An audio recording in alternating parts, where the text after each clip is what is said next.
தமிழக தேர்தல் வாக்குப்பதிவு சதவீதம் உணர்த்தும் அரசியல் பாடம் என்ன? யாருக்கு சாதகம்? விரிவான அலசல்.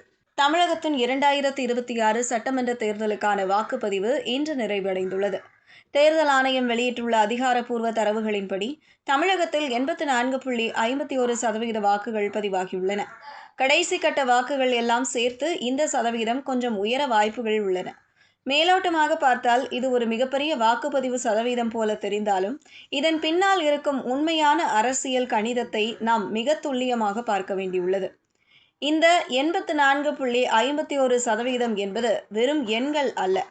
இது தமிழகத்தின் எதிர்கால அரசியல் அதிகாரத்தை யார் கைப்பற்றப் போகிறார்கள் என்பதற்கான மிக முக்கியமான குறியீடு. முதலில் நாம் கவனிக்க வேண்டியது வாக்காளர் எண்ணிக்கையில் ஏற்பட்டுள்ள மிகப்பெரிய வீழ்ச்சி. 2025 அக்டோபர் நிலவரப்படி 6.41 கோடியாக இருந்த வாக்காளர் எண்ணிக்கை சிறப்பு தீவிர திருத்த பணிகளுக்கு பிறகு 5.43 கோடியாக குறைந்துள்ளது. அதாவது சுமார் 70 லட்சம் வாக்காளர்கள் பட்டியலில் இருந்து நீக்கப்பட்டுள்ளனர். பொதுவாக ஒவ்வொரு தேர்தலிலும் 30 முதல் 40 லட்சம் புதிய வாக்காளர்கள் இணைவதுதான் தமிழகத்தின் மரபு. ஆனால் இந்த முறை 11% வாக்காளர்கள் பட்டியலில் இருந்து நீக்கப்பட்டிருப்பது வாக்குப்பதிவு சதவீதத்தை செயற்கையாக உயர்த்தி காட்டியுள்ளது.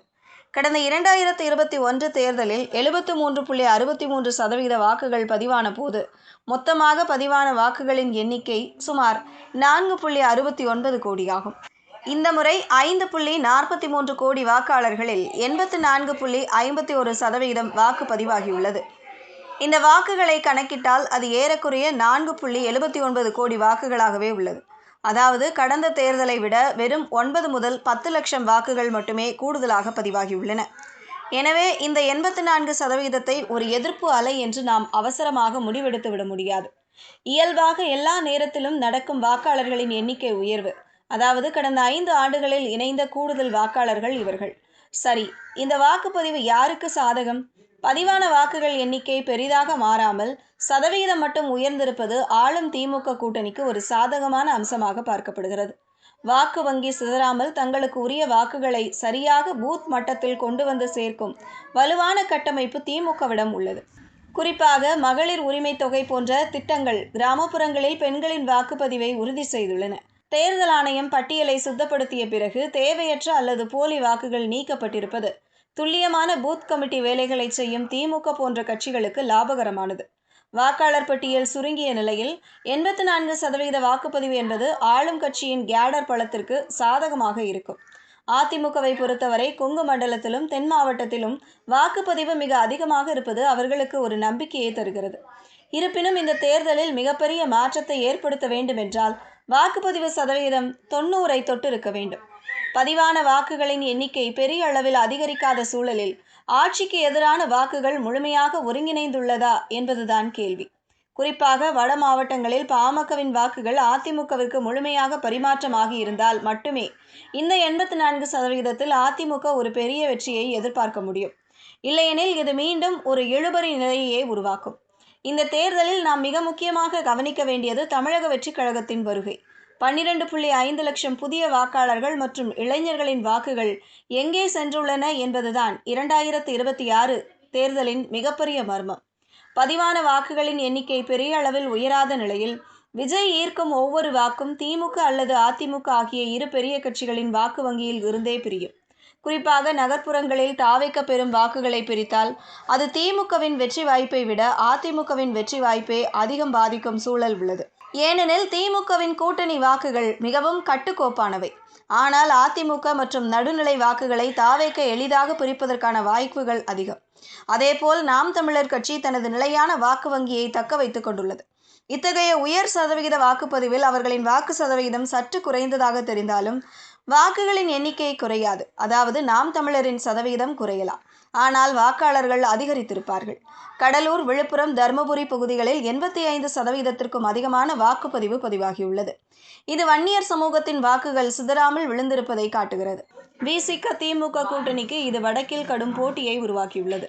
டெல்டா பகுதிகளில் 80%க்கும் அதிகமான வாக்குப்பதிவு பதிவாகியுள்ளது. தென்மண்டலத்தில் 70 முதல் 75% என்ற அளவில் வாக்குகள் பதிவாகியுள்ளது. கொங்கு மண்டலத்தில் 80%க்கும் மேலேயும் வடக்கு மண்டலத்தில் 75%க்கும் வாக்குகள் பதிவாகியுள்ளது. வாக்குப்பதிவு தரவுகளின்படி வட தமிழகத்தில் வன்னியர் சமூக வாக்குகளின் ஒருங்கிணைப்பு மற்றும் டெல்டா மாவட்டங்களில் உள்ள விவசாயிகளின் மனநிலை ஆகியவை மிக முக்கிய பங்கு வகிக்கின்றன. டெல்டா பகுதியில் நீர் மேலாண்மை மற்றும் விவசாய நலத்திட்டங்கள் திமுகவிற்கு சாதகமாக இருக்கலாம். ஆனால் கொங்கு மண்டலத்தில் அதிமுகவின் பழைய செல்வாக்கு மீண்டும் தலை தூக்கி உள்ளதா என்பது தேர்தல் முடிவுகளில்தான் தெரியும். சென்னை மற்றும் அதன் சுற்றுவட்டார பகுதிகளில் வாக்குப்பதிவு வழக்கம் போல் குறைவாக இல்லாமல் இந்த முறை ஓரளவு சீராக இருப்பது நகர்ப்புற நடுத்தர வர்க்கத்தினர் அரசியல் மாற்றத்தை விரும்புகிறார்களா அல்லது தற்போதைய நிலையையே ஆதரிக்கிறார்களா என்ற விவாதத்தை எழுப்பியுள்ளது. சுருக்கமாக சொன்னால் 2026 இந்த 84.51% வாக்குப்பதிவு என்பது ஒரு அமைதியான தேர்தல். இது அலையடிக்கும் தேர்தல் அல்ல. விஜய் அலையும் இல்லை, ஸ்டாலின் அலையும் இல்லை. இதில் மிகப்பெரிய அலைகள் எதுவும் இல்லை. வாக்குப்பதிவு சதவீதம் அதிகரித்திருந்தாலும் பதிவான மொத்த வாக்குகளின் எண்ணிக்கை 2021 விட 2% கூட அதிகரிக்கவில்லை. இத்தகைய சூழலில் கூட்டணி பலம் மற்றும் பூத் மேனேஜ்மெண்ட்டில் வலுவாக இருக்கும் திமுக கூட்டணிக்கு இது ஒரு சாதகமான சூழலையே காட்டுகிறது. அதிமுக தனது வாக்கு வங்கியை தக்க வைத்திருந்தாலும் தாவேக்க போன்ற புதிய சக்திகள் வாக்குகளை பிரிப்பது அவர்களுக்கு ஒரு பின்னடைவாக அமையலாம். நடிகர் விஜயின் தாவேக்க கட்சி ஒரு கௌரவமான வாக்கு சதவீதத்தை பெற்று சில தொகுதிகளில் வெற்றி தோல்வியை தீர்மானிக்கும் சக்தியாக மாறும். இறுதியாக 70 லட்சம் வாக்காளர்கள் நீக்கப்பட்ட பிறகு கிடைத்துள்ள இந்த 84% தரவு தமிழக மக்கள் தங்களது ஜனநாயக கடமையை மிக தீவிரமாக செய்துள்ளனர் என்பதை காட்டுகிறது. ஆனால் இது ஒரு ஆட்சி மாற்றத்திற்கான எழுச்சியா அல்லது ஆட்சியை தக்க வைப்பதற்கான அங்கீகாரமா என்பது மே மாதம் வெளியாக போகும் தேர்தல் முடிவுகளில் தெரியும். இருப்பினும் தற்போதைய தரவு புள்ளி விவரங்களின்படி திமுக தலைமையிலான கூட்டணி ஒரு சிறிய முன்னேற்றத்தில் இருப்பதை நாம் மறுக்க முடியாது. அதே நேரத்தில் தாவேக்க பிரிக்கப் போகும் வாக்குகள் தமிழக அரசியலில் ஒரு புதிய அத்தியாயத்தை தொடங்கும் என்பதில் ஐயமில்லை.